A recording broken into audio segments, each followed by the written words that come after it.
de los medios a la nueva situación. Muchas de las cosas que hemos visto evidentemente eran parecidas o eran las mismas porque son los fundamentos básicos de los modelos de negocio digitales que no tienen que ver con el COVID, pero son fundamentales para cuando veamos el último día, la sesión de la semana que viene, cuál ha sido el impacto y cuáles van a ser las tendencias venideras, teníamos que tener este conocimiento.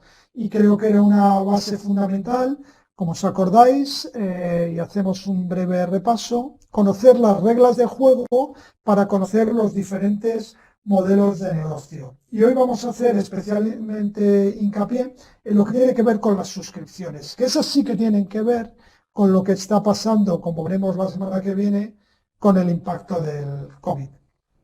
Para hacer resumen, tendréis, como os digo siempre, toda la información disponible que podréis descargar, tanto estas PPTs como los informes que publico y todos los enlaces que voy dando, que son, como os dije el primer día y como insisto, creo que las PPTs, las presentaciones que os hago, son para profundizar en ellas. Cada uno de los artículos, cada uno de los datos que doy, creo que sirven para que no se quede solo en estas charlas, sino que os permita una base de conocimiento de cara a futuro que os pueda enriquecer vuestro bagaje en todo lo que tiene que ver con los modelos de negocio. Y como os decía, y a título de revisión, acordarnos de los 3 pilares fundamentales para entender la economía digital y la economía de los negocios. Y vale para los medios, pero valdría, como hemos visto también, para explicar otras plataformas o otras aplicaciones. Nos valdría para explicar el e-commerce, nos valdría para explicar Amazon, nos valdría para explicar Uber, nos valdría para explicar casi toda la economía digital. Entonces, los fundamentos principales era la economía de la nube, el acceso vía mobile u otros dispositivos, lo social como un eje de generación de comunidad y de entorno de compartir y de opinión, que es fundamental para cualquier negocio, 2 drivers que van a venir muy a futuro, que tienen que ver con la IoT y todo lo que tiene que ver con la inteligencia artificial, y el dato como la energía limpia o la energía renovable que mueve este ecosistema.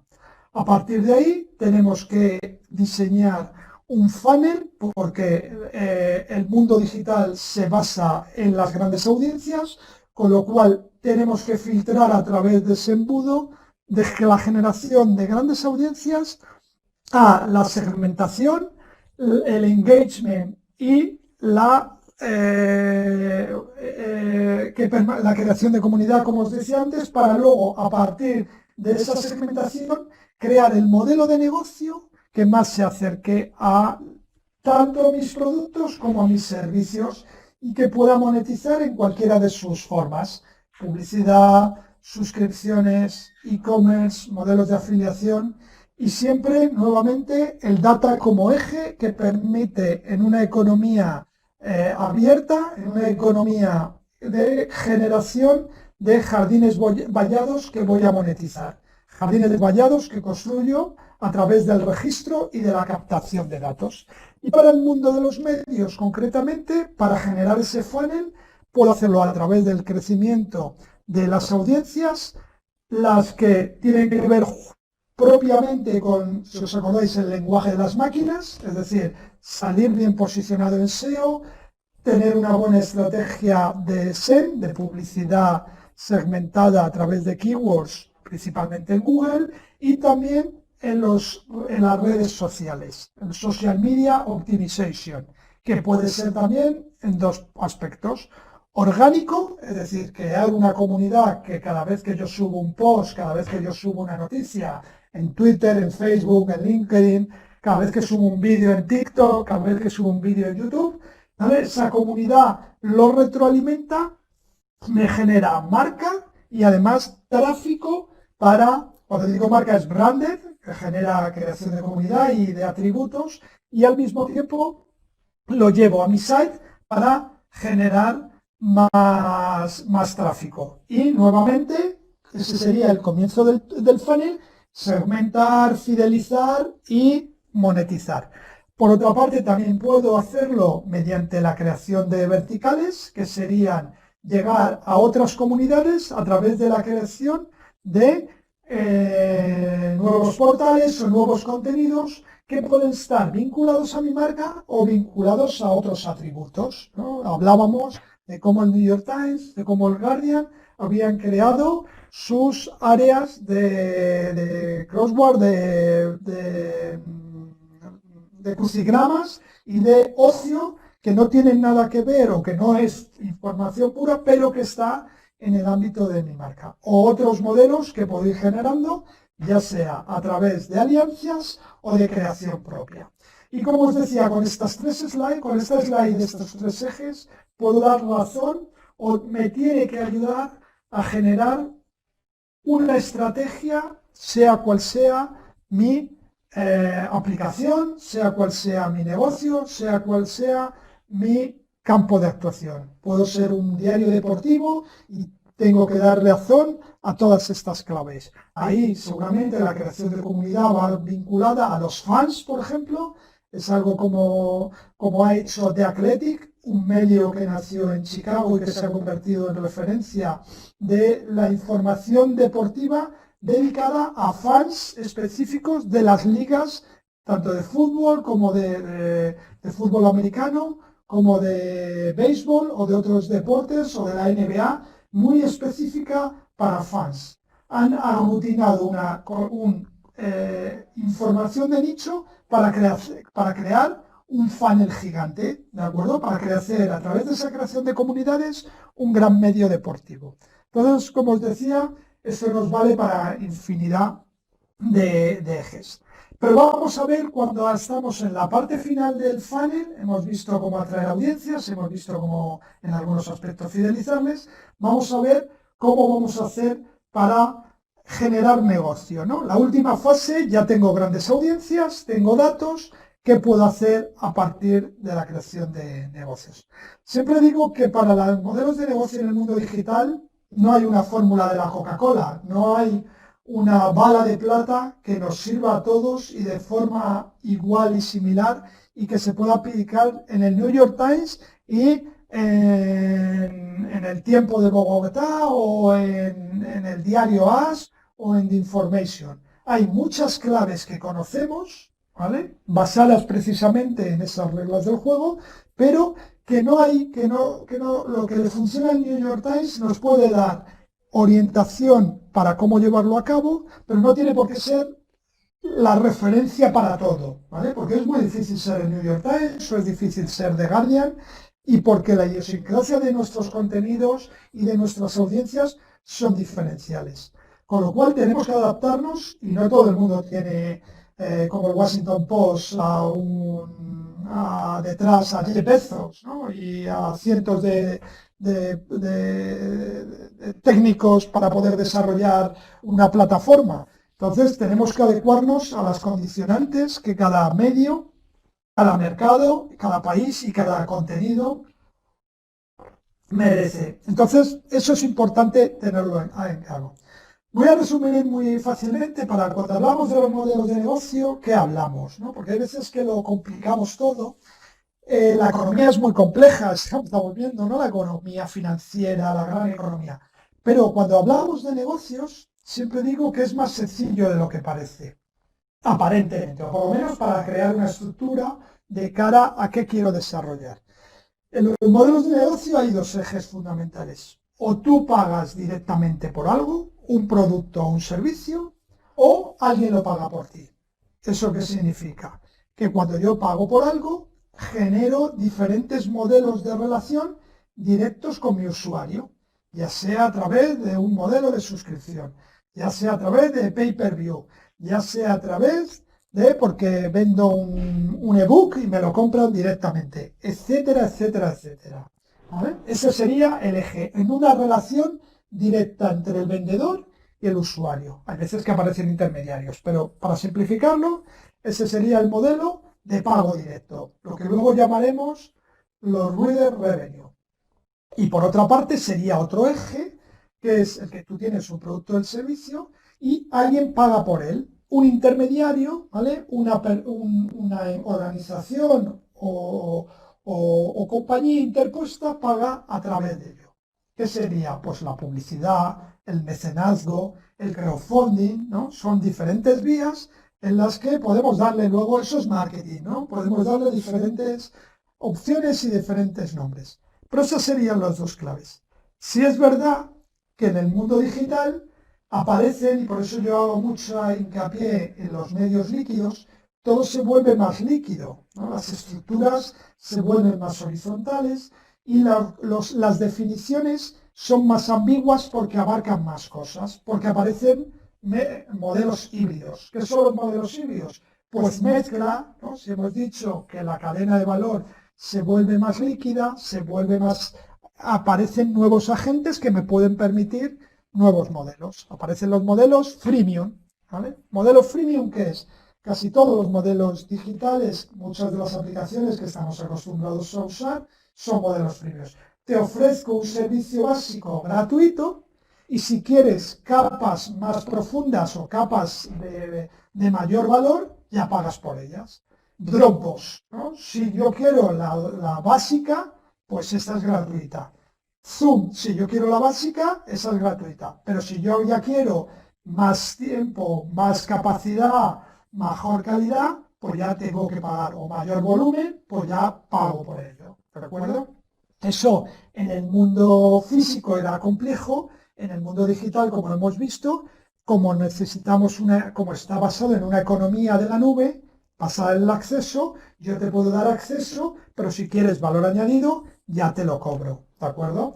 En los modelos freemium sí han existido en el mundo físico, pero eran más complicados, ¿no? Siempre ha habido que te daban una prueba y tú ya comprabas la parte superior, ¿no? Pero en el mundo digital se estandariza ese modelo, ¿de acuerdo? Y a partir de aquí podemos empezar a identificar diferentes modelos, porque sí hay tres claves para entender cómo son los modelos digitales fundamentales en el mundo digital. Uno, como hemos dicho, es una de las claves y de los axiomas es que, y como hemos dicho al principio, que no hay un modelo único. Es decir, hay diversificación de modelos. Y eso es una de las estrategias fundamentales de los medios. Y tiene que ver con lo que hemos visto del COVID, ¿no? Si tú tienes una gran dependencia de aspectos o de negocios vinculados al ámbito físico, en el momento que no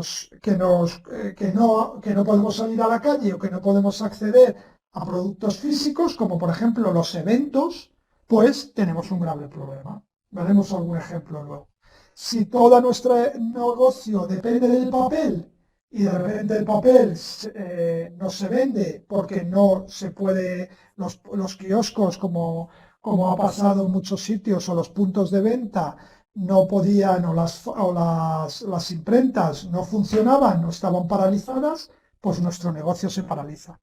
Sí, como veremos también, tenemos mucha vinculación al e-commerce dependiendo de una plataforma como Amazon y por sus propias necesidades o por sus propios intereses nos inhabilita esa venta, tenemos un problema. Eso es lo que le pasó a BuzzFeed. Amazon estaba vendiendo tantísimo por sus canales que los modelos de afiliación, luego profundizaremos, pero los modelos de afiliación son aquellos que vemos, por ejemplo, que en un periódico están hablando de un libro o de un viaje y nos enlazan, ¿no? Dicen, hay un call to action que podemos comprar ese viaje o ese libro en otra plataforma, ¿vale? El medio no está vendiendo el producto, sino que se afilia con otra compañía, principalmente Amazon o una empresa de turismo, por ejemplo, y le da una parte de cada usuario que ha comprado o que ha accedido a ese producto o servicio. Ese es el modelo de afiliación. Y eso es lo que le pasó a BuzzFeed. Amazon durante la pandemia, hace un mes y pico, dijo que ya no le vendía, que no le interesaba en ese momento, que le desconectaba de su modelo de afiliación, y BuzzFeed, que un tercio de sus ingresos dependían de ese modelo, pues ha tenido grandes problemas. Entonces, la diversificación, intentar diversificar tu modelo de negocio es muy importante. Y esa diversificación nos produce que tengamos que tener tanto modelos directos del usuario, es decir, vender productos y servicios, y modelos vinculados a la publicidad, ¿vale? Es decir, que nos intentamos tener lo mejor de todos los mundos. Eso es muy importante también, creo que lo he dicho algunas veces en estas sesiones. Siempre hemos interpretado el mundo digital como una batalla entre lo físico y lo digital. Si nos damos cuenta, las grandes empresas que han triunfado no tienen esa dicotomía entre digital y el impreso y lo físico, ¿no? El papel contra lo digital, la prensa escrita contra el móvil. No, no. Es una función integral de la visión. Yo siempre digo, si conocéis, Inditex, por ejemplo. Inditex son Zara, la empresa de ropa más importante de España y una de las más importantes del mundo. Ellos tienen una visión omnicanal, es decir, permiten que tú, cuando sacan lo mejor del mundo físico, y también son capaces de tener la mejor plataforma para vender online del mundo. ¿De acuerdo? Es decir, esto no es el papel contra el digital, sino cómo puedo diversificar mi modelo de negocio siempre teniendo al usuario en el centro. Como os decía antes, el otro aspecto es la hibridación de modelos.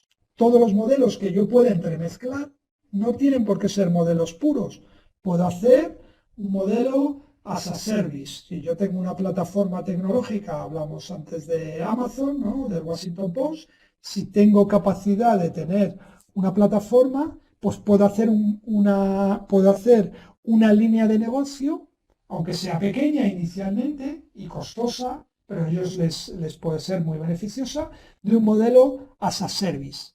Pues eso no va en contra de ninguna de sus otras negocios. Y además puede vender publicidad a través de esa plataforma tipo B2B, compitiendo con las agencias o con los DSPs, con los SPs. Es decir, siempre que se pueda diversificar y hibridar negocios, será un punto a favor porque te hace diferencial. Y por otro caso es la innovación. Si hemos visto quién triunfa en el mundo, ya sea offline o online, son aquellos que innovan, aquellos que saben hacer las cosas de otra forma.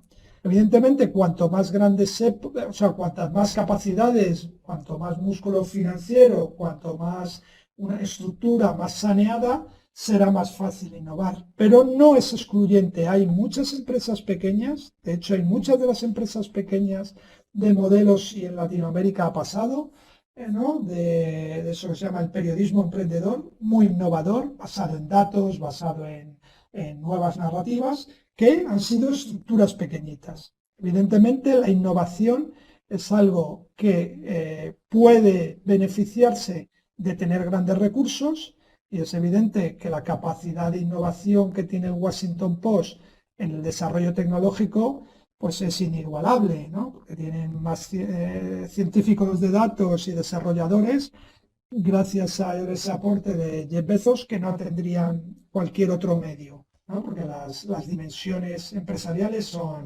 son incuestionables. Pero hay muchas posibilidades de hacer en nuestros nichos innovación haciendo las cosas de forma diferente, ¿vale? Y tratando a nuestro usuario. ¿Os acordáis que os pondré algunos ejemplos de innovación que se puede hacer también en papel?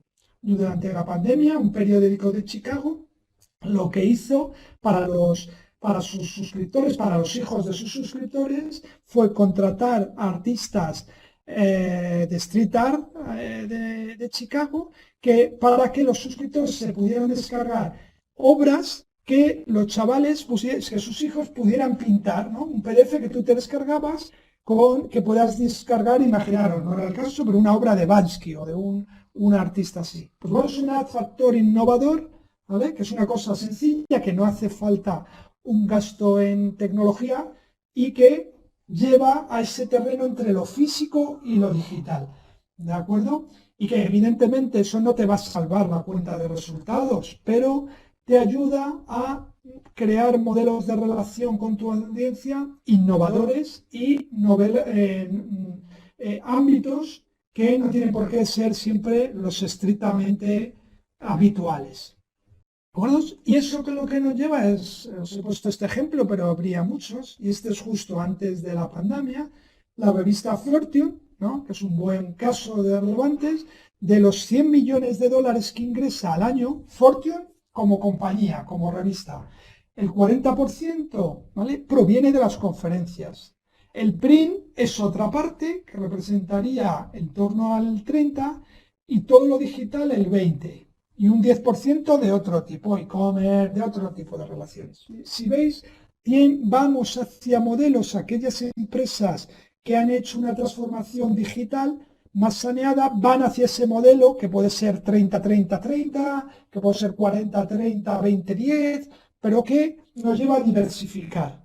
La diversificación es más compleja porque tengo que dar respuesta a los modelos tradicionales y también tengo que tener equipos que den respuesta a eso, pero sobre todo tengo que tener una organización bien orientada al usuario, que es lo más importante. Y la clave digital es la que me ayuda en todo ese viaje. Entonces, si vais viendo, empezamos que hay un modelo y ese ha sido también la evolución que hemos ido observando desde los primeros estadios del mundo digital. Originalmente, y la base de ingresos fundamental fue vinculada al AdTech, ¿no?, a todo lo que tenía que ver con la publicidad, con una base tecnológica. Estos son modelos digitales. A medida que hemos ido evolucionando, empezaron a aparecer los primeros paywalls, ¿vale?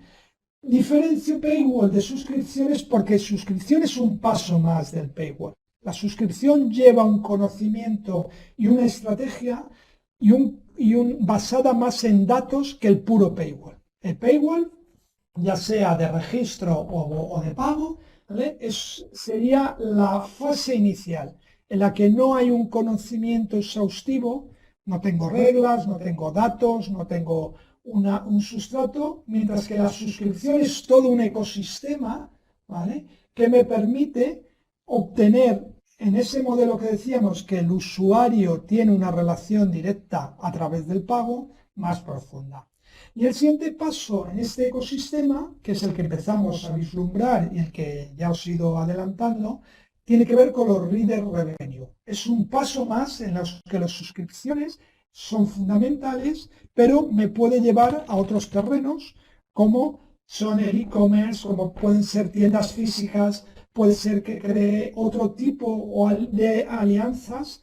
La revista Wire, que conoceréis, una de las fundamentales del mundo de la tecnología, ¿vale?, se ha asociado para crear tiendas físicas para vender productos tecnológicos en los Estados Unidos. Marie Claire, como conocéis todos también, de revistas orientadas a la moda y al mundo de la mujer, ha creado en alianza también con una compañía de moda y de fashion, bueno, peluquerías que se llaman peluquerías Marie Claire en los principales aeropuertos del Reino Unido, ¿vale? Es una fase superior en la que el poder de las marcas, de los medios de comunicación y esa relación con el usuario me permite desarrollar otro tipo de negocios, pero siendo fundamental mi negocio del contenido. ¿De acuerdo? Eso sería la fase posterior. Y voy a ir un poco más rápido en la fase de qué modelos hay de las suscripciones. ¿De acuerdo? Porque se habla mucho de las suscripciones y, como os decía, es un ecosistema mucho más amplio de lo que podría parecer el paywall. El paywall es cuando nosotros estamos navegando y nos aparece ese muro, ¿vale? Pero detrás de ese muro puede haber simplemente que me aparezca, me suscribo y ya pago, o todo un ecosistema más complejo. Y aquí aparecen muchos modelos, ¿de acuerdo? El modelo básico, uno de los modelos fundamentales y que revierten el modelo clásico, que ese sí que era o pagas o no entras, ¿vale? Que sería el jardín vallado por antonomasia más grande, y que ese fue precisamente el gran error de los medios cuando empezaron a hacer los modelos de suscripción en los años 2000, que era crear un muro similar a lo que hacían en el mundo físico, que era o entras y consumes todo mi contenido, o entras, pagas y consumes, o no entras y me quedo fuera. ¿Vale? Eso fue lo que hizo el New York Times en su día, el País en su día, y que precisamente lo que le llevó era a que de repente al poner un muro muy alto, que se dice en el argot, los usuarios chocaban con él, con lo cual no entraban. ¿Que no entraban? ¿Qué se producía? Que tus audiencias caían en picado. ¿Qué pasaba? Que Google ya no te indexaba. ¿De acuerdo? Esos muros de pago fueron muy problemáticos y fue causa de que esos muros de pago hayan tardado mucho en desarrollarse. Por eso aparece el modelo Meter, que lo desarrolla 10 años después de su primer muro drástico, ya en la década de los 2000, que es el New York Times. ¿De acuerdo? El New York Times desarrolla lo que se llama el Meter. Meter lo que significa es contador. ¿Vale? ¿Contador qué significa? Que tengo una parte, mis contenidos están en abierto, ¿vale? Y ese muro, ese jardín vallado, me aparece, ¿vale? El paywall aparece cuando tú has hecho una serie de acciones. Puede ser por tiempo, puede ser por número de visitas, artículos leídos, ¿vale? El meter lo que nos mide es el número de artículos y que el editor crea en función de sus necesidades. ¿No? Pues en principio muchos de estos editores empezaron con un muro muy bajo, es decir, permiten muchísimas notas o muchísimas noticias antes de que aparezca el muro. De hecho, hay una parte muy importante de usuarios que no saben que el New York Times es de suscripción, que hay que pagar por leerlo, porque a lo mejor leen 3 notas a lo largo del mes. Entonces, si solo lees 3 meses, no impactas con el muro. ¿Eso qué le permitió al New York Times? Pues que no perdía a todos esos usuarios ocasionales que venían, con lo cual seguía manteniendo grandes audiencias.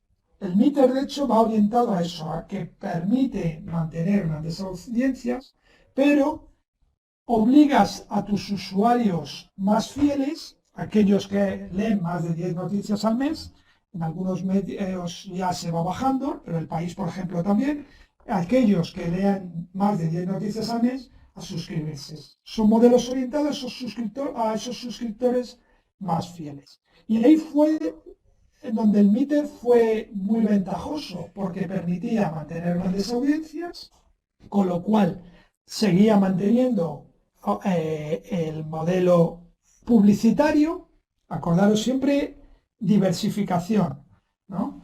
Permitía tener ingresos publicitarios, pero al mismo tiempo empezaba a crear un jardín vallado para aquellos usuarios más fieles, ¿de acuerdo?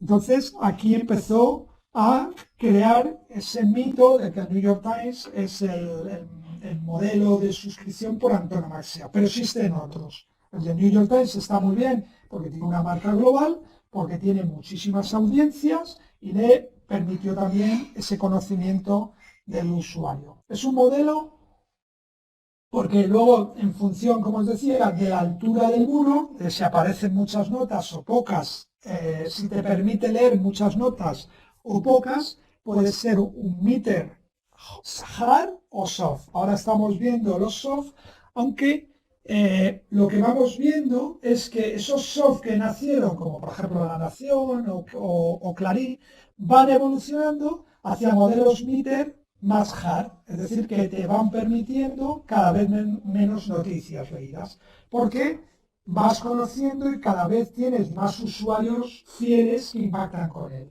¿de acuerdo?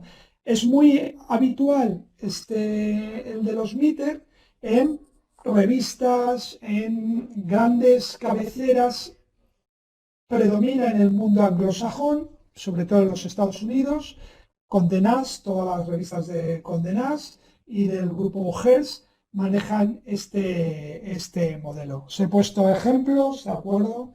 En New York Media Magazine también, bueno, hay infinidad. Lo importante de esto es que conozcáis que el MITRE lo que nos permite es mantener ese modelo, que los usuarios siguen asistiendo y que todos los contenidos son iguales, ¿vale? O sea, no, el MITRE no aparece para unos contenidos sí y otros no, sino en función del hábito del usuario. Todos mis contenidos aquí son homogéneos de cara al acceso inicial. ¿De acuerdo? Eso es muy importante.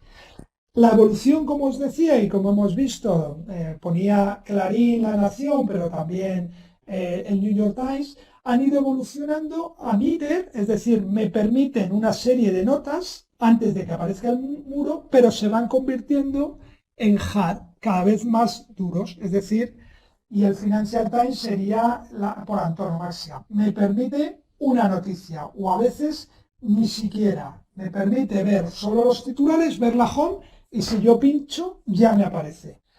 ¿Quién son? Ya empiezan a ser cabeceras que ya están muy consolidadas generalmente porque tienen un contenido más específico, ¿de acuerdo? Pues Financial Times, ahora veremos The Wall Street Journal. Son cabeceras que llevan además mucho tiempo con los modelos de suscripción que están muy consolidados en sus mercados y tienen un contenido que es difícil de encontrar en otros sitios. The Times fue también, el Times de Londres, uno de los primeros, más por convicción que por un dato concreto, es decir, el grupo de Murdoch, de Newscom, ellos estaban muy metidos que los usuarios tenían que pagar.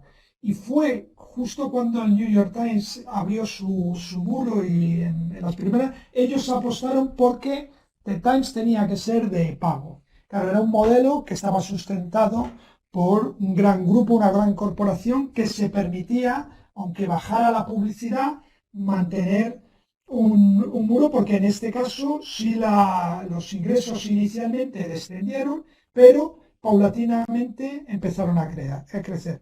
Porque una cosa importante que vamos observando también y que tiene que ver con los modelos de escasez que os he comentado en sesiones anteriores, es que cuanto más selecta, entre comillas, selectos somos todos, pero cuanto más selecta es tu audiencia, más fiel y mejor segmentas, tu publicidad es mejor. Eso significa que puedes venderla más cara, aunque tengas a lo mejor un descenso de audiencia.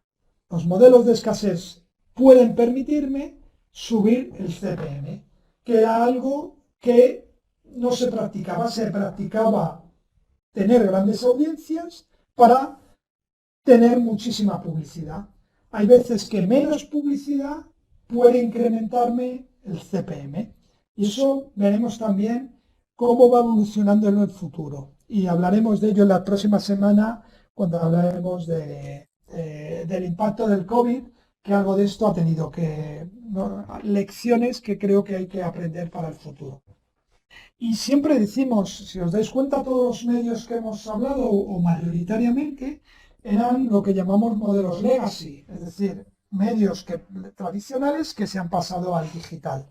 Porque parecía, ¿no? Había como también un axioma no real o establecido, es una leyenda urbana, que los modelos de pago no eran para el mundo digital, que los medios digitales puros no eran así. Y lo que estamos viendo es lo contrario, que muchos de los medios nativos digitales, es decir, aquellos puros digitales que no tienen pasado del papel, sino que nacen como empresas, como startups digitales puras, ya nacen algunas con un ADN de pago.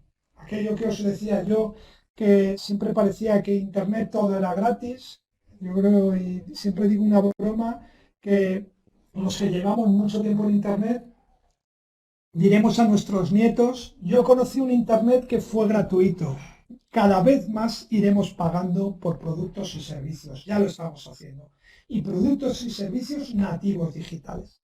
Information es un medio que nace en Los Ángeles con una exdirectiva, una redactora jefe del Wall Street Journal, que se especializa en crear un medio nativo, como os decía, de pago 100%, de nicho, porque lo que son buenísimos son en un planteamiento económico, o sea, es un diario sobre finanzas, pero especializado en tecnología.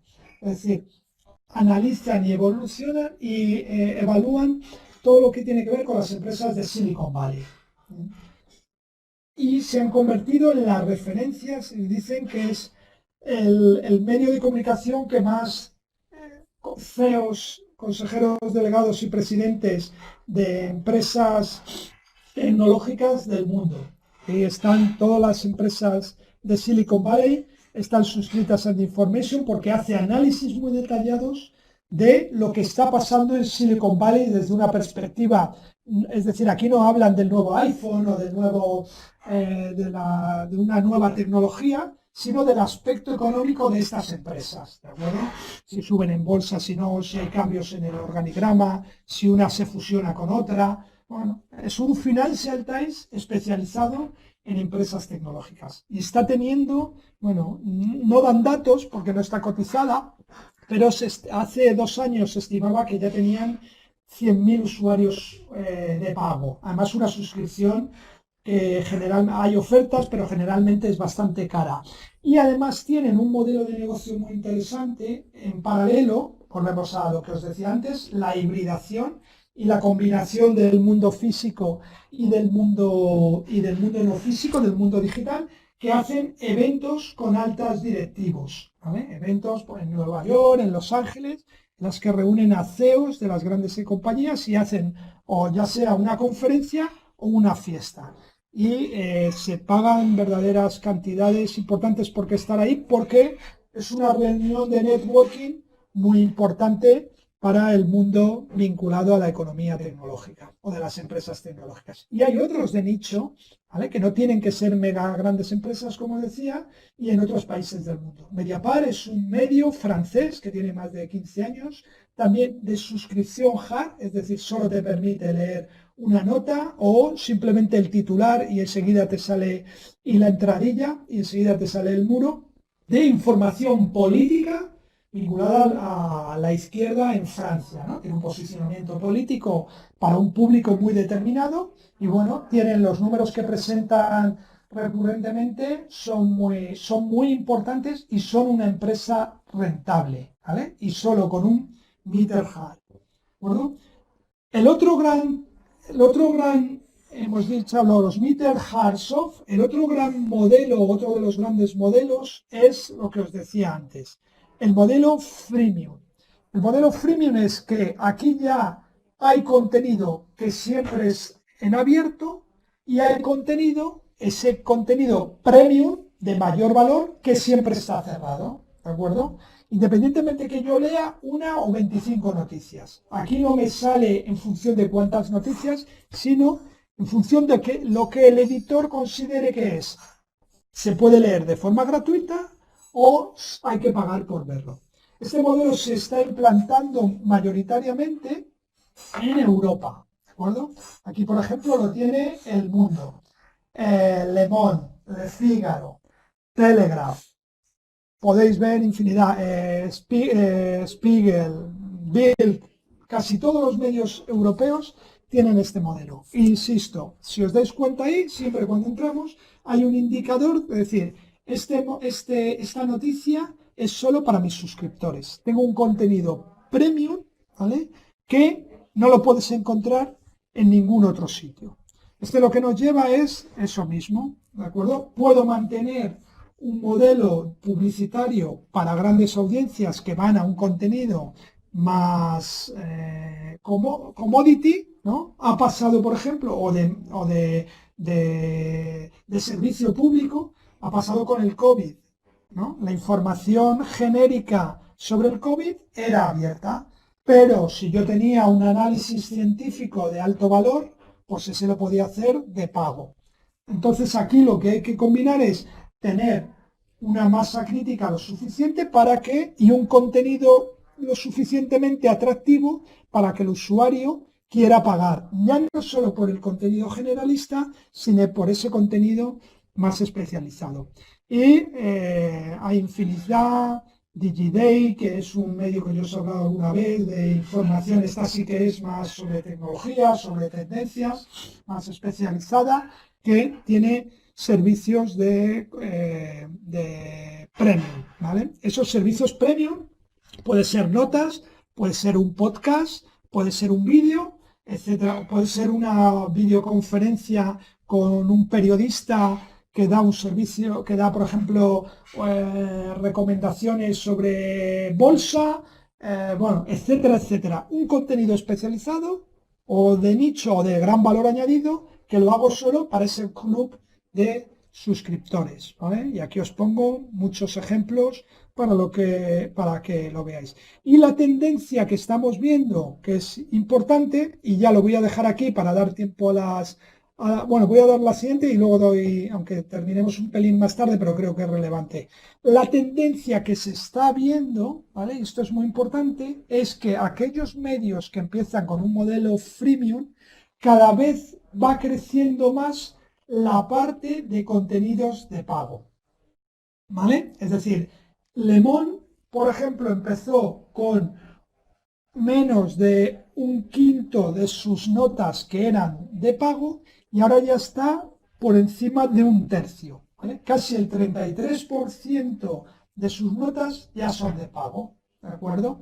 Es decir, que el muro va va creciendo a medida que el medio se sofistica y que el usuario conoce mejor a su usuario y le va dando contenido cada vez más especializado. Esa es una tendencia también muy importante de cara a una estrategia. Empezar con un modelo de suscripción para ir captando y que ese modelo de suscripción vaya creciendo, ya sea para un modelo meter en la que yo cada vez me permito menos notas en abierto o lo mismo, un modelo de suscripción que al principio permito 5, 8, 10 notas en mi home premium y al final pueden ser el 30, 40 o el 50% de mis notas. Y lo que vemos, porque la tecnología nos lo empieza a ofrecer, son modelos híbridos, los que yo puedo ofrecer esos dos mundos en uno. Entonces puedo hacer que haya un muro de registro, es decir, según llego me tengo que registrar. Una vez registrado, que es importante esto, que yo ya empiezo a tener conocimiento de los usuarios y luego ya tengo, aparte de estar registrado, me permite solo ver 10 o 15 notas. Y a partir de las 15 notas, aunque yo esté registrado, me aparece el meter.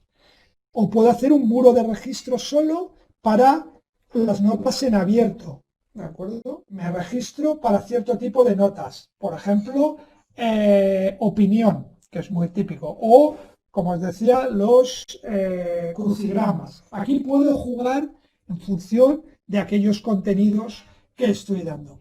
Y nos va llevando a que aquellos medios como The Economist van creciendo gracias a este efecto, ¿vale? En una menor dependencia de la publicidad. Esto es un factor fundamental. A medida que los ingresos por relación directa del usuario crecen, ¿vale?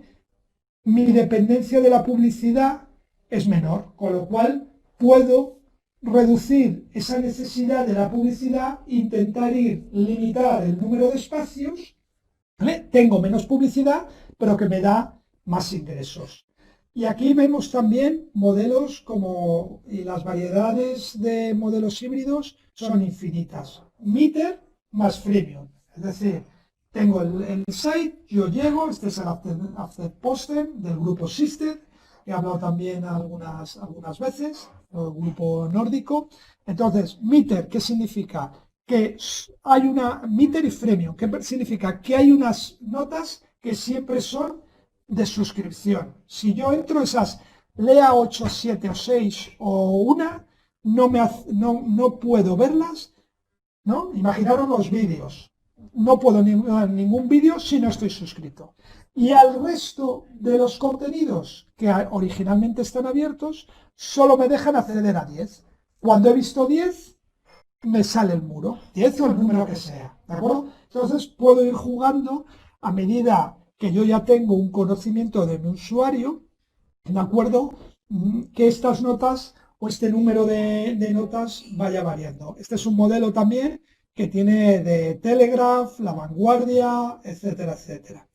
Y estarían ya los modelos dinámicos que lo que permiten es variaciones en función del usuario. Es decir, según llegue el usuario, en función de mi conocimiento que tengo que él, le puedo ofrecer un modelo u otro. ¿Vale? Incluso podría darse el caso de precios diferentes para usuarios diferentes.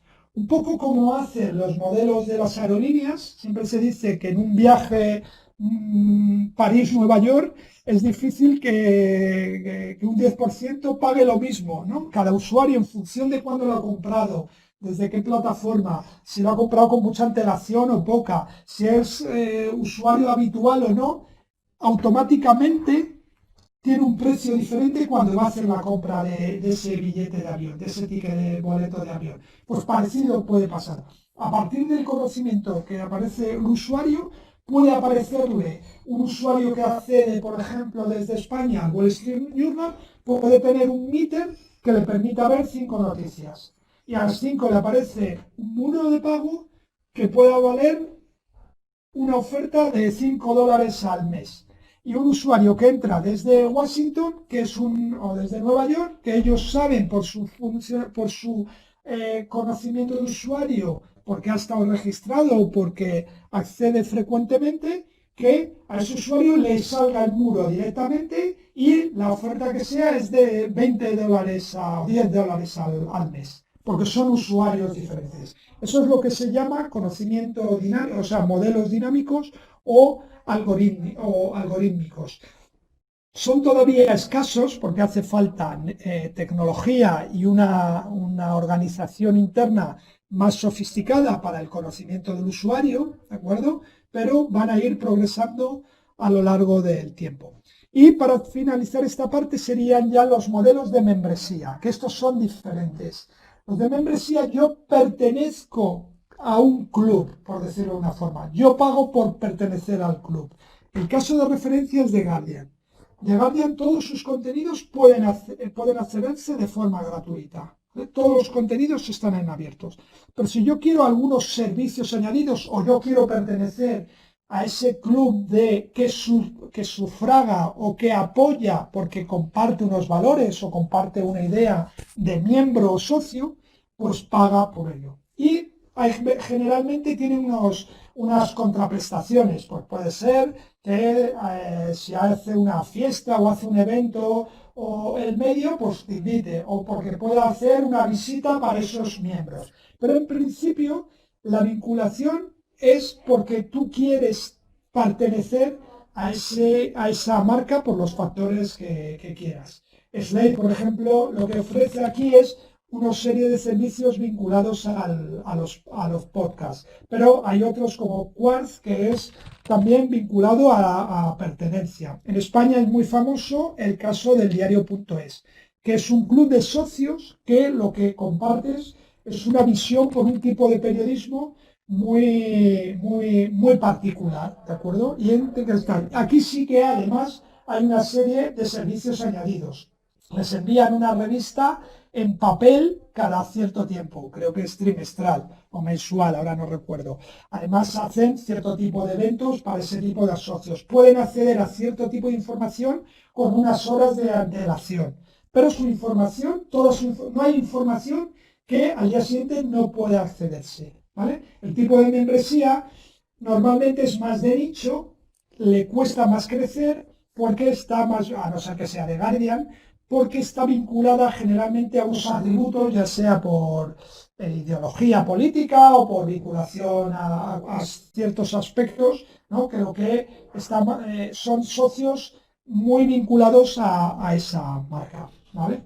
Entonces, para ir terminando esta parte, deciros que los modelos, como os decía, ahora mismo predominan a nivel, este es un dato de INMA muy reciente, en un estudio que se hizo hace apenas un mes y medio, que predominan a nivel mundial, el 47% ahora mismo en el mundo son modelos premium, ¿de acuerdo? El pago por acceso representaría el 18, ¿de acuerdo? Sería un meter hard, por decirlo de una forma. El meter normal sería el 12%. Entonces, y los híbridos solo un 5%. Lo lógico es que, y los membership el 12%. Lo lógico es que el modelo híbrido vaya creciendo a medida que la tecnología y los medios de suscripción se vayan imponiendo. Yo creo que ya por hoy es suficiente, ¿vale? Es mucha información, lo sé, y he tenido que ir un poquito rápido porque quería llegar hasta aquí para que en la siguiente semana ya veamos todo esto, cómo está cambiando con el coronavirus. Y si os parece bien, pues tenemos todavía unos minutillos para preguntas. Excelente, Pepe. Muchísimas gracias. Para todos los que quieren hacer preguntas, pueden hacerlo por aquí habilitando su micrófono o a través del chat. Bueno, ahí Antonio ha hecho una pregunta. ¿Te la leo, Pepe? Dice, gracias por esta exposición, Pepe. Mucha información de gran calidad. Buen ejemplo el de BuzzFeed y Amazon. A propósito, ¿a qué se debe el hecho de que New York Times haya dejado Apple News? ¿Está cambiando el modelo de negocio propio en vez de asociarse para mejorar el control del análisis y resultados? Vale. Si estuviéramos en una sala, os diría que la respondierais vosotros, porque ya tenéis las claves para responder esa pregunta. ¿Por qué? Porque de hecho lo dijimos el primer día, antes de conocer esta noticia, ya anticipaba que hemos dicho siempre, que lo más importante es tener una relación directa con mis usuarios, ¿no? Que intentar que no haya los menos intermediarios posibles. Y tú lo has respondido, claro, el cambio es que Apple News que se queda en la relación con el usuario, aparte de una comisión de un 20 o un 30% de cada suscriptor, algo más importante, se queda con la relación con el usuario. La notoriedad, la influencia que tiene el New York Times se pierde porque es Apple News el que intercede, el que está entre el usuario, es decir, que capta los datos. La mayor importancia ahí, más allá del coste de la suscripción, es que Apple News es el propietario, entre comillas, del usuario y el New York Times no. Entonces, ¿qué hemos dicho desde el principio? Generar jardines vallados en que la relación directa sea entre la cabecera y el usuario. Entonces, ahí está la respuesta. Ok, aquí tenemos dos preguntas más. Una de Xavier Merchan que dice, Pepe, más o menos ¿cuánta audiencia es normal perder cuando se da el paso de un medio gratuito al de un muro de pago premium? Varía mucho, pero por los datos que yo tengo, puede variar en las primeras, depende de lo hard que sea ese muro, depende de la audiencia, depende de la información que tengas, pero suele descender entre un 10 y un 20% el número de páginas vistas, ¿vale? No tanto de usuarios únicos como de páginas vistas. ¿Por qué? Por lo que hemos dicho. Si tú tienes un meter, siempre hay unos usuarios que son los que llamamos paracaidistas, ¿no? Un usuario que a lo mejor entra porque ha visto una noticia en WhatsApp o en Facebook, pincha y no se fija en dónde, si es el New York Times, el País o el Tiempo. Pincha porque le ha llamado la atención el titular o se la han mandado para que pinche. Ese pincha, la ve y se va y no se entera que tiene el muro de suscripción. Pero a lo mejor pincha y empieza a navegar. Pero si pincha, empieza a navegar y le aparece pronto el muro de pago, deja de ver páginas. Entonces los usuarios únicos no se ven tan afectados, pueden bajar un 5, un 8%, pero las páginas vistas suelen descender entre un 10 y un 20%. Pero normalmente se suelen recuperar. Porque los suscriptores luego, si está bien planificado el medio y tienes contenidos de valor, están más tiempo en tu site. Si están más tiempo en tu site, visitan más páginas. Ok, y la última pregunta que tenemos es de Anthony Aldazoro que dice, ¿crees que la industria editorial puede sobrevivir si deja de depender de las ventas de publicidad para vivir de lo que pagan los lectores? Bueno, volvemos a lo que hemos hablado hoy. No hay una regla general para un modelo único. Si solo dependes de los modelos de suscripción y tienes un revés, ¿no? Pues puedes tener problemas. Os hablaba antes de The Athletic, era un medio que ha conseguido convertirse en un medio de referencia con, no me acuerdo los números, pero 300 o 400 mil suscriptores de pago, pero vinculado al deporte solo. Como durante la pandemia, los primeros meses o el mes de marzo, abril, las ligas profesionales en los Estados Unidos se paralizaron, les costó tener información relevante. Muchos suscriptores se dieron de baja, tuvieron que hacer una política de nuevas notas, nueva información, etcétera. ¿Qué quiero decir con eso? Que lo que hay que buscar son modelos híbridos en los que y diversificados. Si solo dependes de los suscriptores y de un contenido muy específico y tienes un problema, pues será un riesgo. Yo creo que lo que hay que es ir a buscar modelos diversificados. ¿Vale? Marcelo, ¿alguna pregunta más? ¿Hola? ¿Hola? No sé qué ha pasado. Hola, si me escuchas, tenemos una pregunta más. Perdón. Sí, perdón. Mencionabas en la clase anterior que la data es el nuevo petróleo o energía verde. ¿Cómo será la ingesta de data a través de la voz, su análisis y su uso ético si consideramos que se están diseñando dispositivos de audio inteligentes que incluso reconocerán el estado de ánimo del usuario? Ahora, con el cuidado que exige la sociedad en el tema del manejo de la información de usuario, ¿crees que las empresas responsables en este tema serán uno de los factores clave para rentabilizar?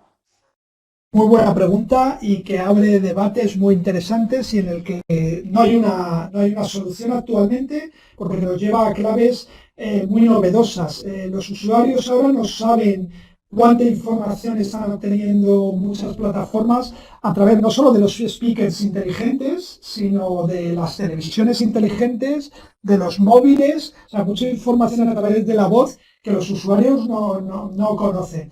Y ahí sí que va a haber, y lo hemos visto en los últimos años con el tema de los casos que han surgido, ¿no? Con el Brexit y demás, el uso de ese tipo de información, ¿vale? El caso de Analytics y demás, que aquellas empresas que no hagan un uso correcto, y por eso yo hago esa diferenciación entre esos que hacen uso equivocado del data, serían los que utilizan petróleo, ¿no? Sin destilar y que no les importa tirarlo al mar, y aquellas empresas que hacen del data una energía limpia y renovable. Los usuarios, a medida que hagamos aprendizaje de cómo se utilizan nuestros datos, seremos más sensibles de utilizar una tecnología u otra, ¿vale? Estamos viendo también movimientos estos días con marcas que hacen boicot a Facebook, etcétera. Los usuarios van a tener mucha capacidad también de aquellas empresas que tengan posicionamientos no efectivos, no digo que sea ese el caso, que pueda haber, que los usuarios tomen partido por una plataforma o por una tecnología u otra en función del uso que se haga de sus datos, evidentemente. Excelente. Antonio dice que muy buena respuesta, muchísimas gracias. Esa ha sido la última, Pepe. Te agradecemos como siempre tu participación y los esperamos a todos en la próxima clase, que es la última, el próximo miércoles, 13 horas de Miami. Muchísimas gracias a todos. Que tengan muy buenas tardes.